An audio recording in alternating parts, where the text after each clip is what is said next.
can't believe what I just heard.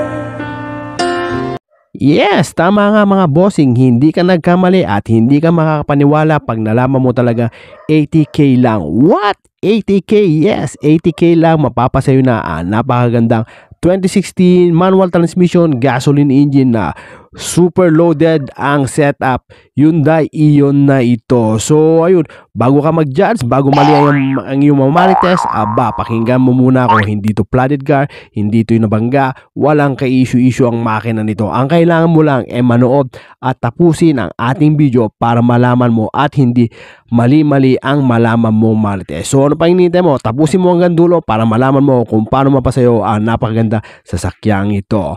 Tayo na lang dalawa, tayo na lang magsama.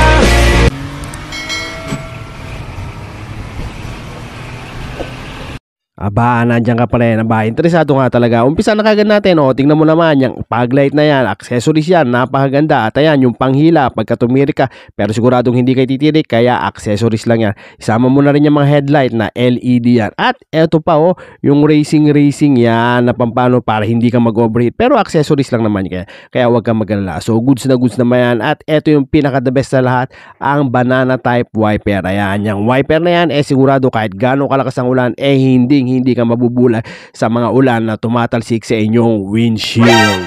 At ito pa, siyempre, isama mo na ang super tint niyan para yung masela mong balat hindi madadapuan ng init ng araw. At hindi lang yon, sama mo na rin tong rain gutter o sun visor. Ayan, kung ano man tawag niyan, kasama yan sa accessories na napakaganda at napakasariwa ng sasakyang ito. At huwag natin kakalimutan dahil kung minsan napapalayo ang ating biyahe, may mga binibili tayong pasalubong at dahil compact car ito ay lahat ng mga bagahe pwedeng ilagay sa taas dahil napakaganda nitong carrier na may kasama yan, TV Plus antenna na hindi kasali yung agyo na yan. Pampadagdag lang naman yan sa accessory. So ano pang hinihintay mo? Napakaganda, diba? At eto pa, dagdag pogi ng yung sakyan ang wraparound side skirt na sinamahan pa ng napaka-bruskong mudguard. Ayan, para katunayan, gitna, sa likod, ayan, hindi ka pa rin naniniwala, iikot natin, papakita ko rin sa kabila, ayan na naman yung bruskong mudguard at ayan yung spoiler na wraparound. So ano pang hinihintay mo? Napakaganda, nakaka-inlove. Hindi ka pa rin nakontento, ayan, samahan pa natin ng offset mugs. Take note, mugs na yan, hindi na yan rim. So sariwang sariwa ang brand AMG. Napakaganda, wow, napakakinis, napakadesente, napaka-elegante ng kulay black. Samahan mo pa ng napakapangkapal na mas makapal pa sa pagmumuka ng marites mong kapitbahay. Ano pa, kulang pa ba? Bitin ka pa. Siyempre, bitin ka pa. Nandiyan ka pa Buksan na natin loob. Pakita natin yung loob. Ayan tingnan mo yan dito sa loob. Ayan, bubungad sa iyo yung manibela na napakaganda ng cover, napakalambot sa kamay, napakasarap imaneho. Wala ka talagang hahanapin. At siyempre, ayan yung all around na napakakinis, walang kapunit-punit na mga leather seat. At samahan mo na rin ng headrest ng driver para hindi naman siya ganun kapagod kahit napakalayo pa ng biyaheng gusto nyong puntahan.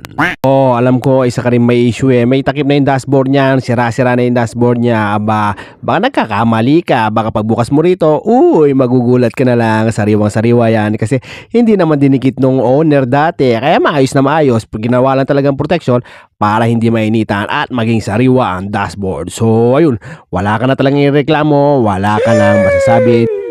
Ayan, para makasigurado ka, in-start ko na para makita nyo kung gaano kaganda ang makina na walang kadaya-daya. Ang mileage, 115,000, umilaw yung check engine, yung oil, yung battery, yung handbrake at saka yung EPS. Pero pag in-start, ayan, namatay lahat. Namatay yung EPS, check engine, yung oil, battery, lahat. Ang naiwan na lang yung handbrake dahil naka-handbrake pa para hindi tumakbo ang sasakyan. Sulitin na natin. Touchscreen 2D infotainment. Ayan, isang pindot, lilipat ang channel. Hindi lang yon, napakarami ng mga nito. Tingnan mo, may radio, may USB, may AB-in kung saan nakasaksak ang ating TV Plus. Ayan, so kung malayo-layo ang biyahe, ayan, pwede kayong manood, hindi kayo maboboard sa malayong biyahe dahil yan, si TV Plus na ang bahala. Hindi lang yon, may settings, ayan, meron din siyang CD, lalagyan nyo ng CD. Kung wala ka naman CD, merong memory card para makapag-play ka ng paborito mong mga kanta. At di ko pa nabanggit kanina, ayan, tingnan nyo naman yung muffler, dalawa na, ayan, working yan, pinamodify niya para mas maangas, mas mapogi ang datingan at syempre, mas mabilis na humatak ang sasakyan nito dahil napakaganda, napakayos ng kanyang exhaust. O dito naman sa makina, umaandar yan pero napakatining ng makina, walang ka-vibrate. Okay na okay, goods na goods ang makina, kaya ready na for your longest drive. Ayan, tignan natin yung talsik, yung uso, yung blow by, ayan, wala kang makikita, maayos na maayos, walang tumatalsik, walang lumalabas na uso. So maayos na maayos ang makina, ready. Ayan, parang naka-baterya ka lang dahil hindi mo masyadong naririnig ang tunog ng makina, napaka-silent, napaka-goods ng makinang ito. At hindi lang yon, speaking of battery, ayan, Motolite Gold, ibig sabihin maayos na maayos, mamahalin kahit saan ka pumunta hindi ka ititirik ng sasakyan na ito. Yun na yun, okay? At congratulations, nakarating ka sa parte ng ating video ito. At dahil tama ang iyong mga Martes, eto na, sasabihin ko na kung paano makukuha ito sa halagang 80k. Sa napakamurang 80k, eto na, pwede natin siyang idaan sa financing. All-in down payment, including processing fee, is 78,550 lang. Siyempre, yung 80k mo, sobra-sobra pa. Pero hindi kasama yung insurance dyan, ay dadagdag na lang natin.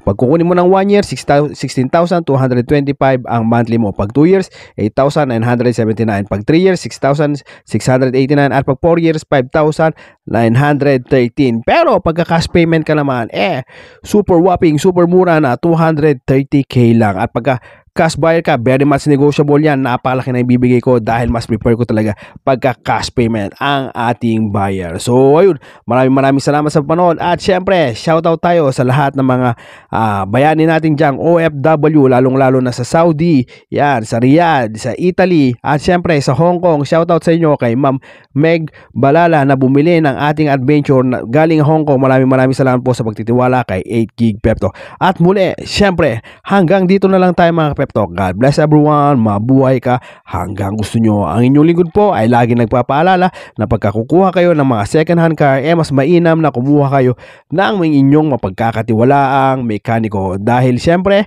para mawala ang inyong agam-agam at syempre makita nyo talaga kung maayos nga ba o may issue ang binibili nyo sa sakyan. Muli, hanggang dito na lang tayo. Maraming salamat sa panonood. God bless everyone.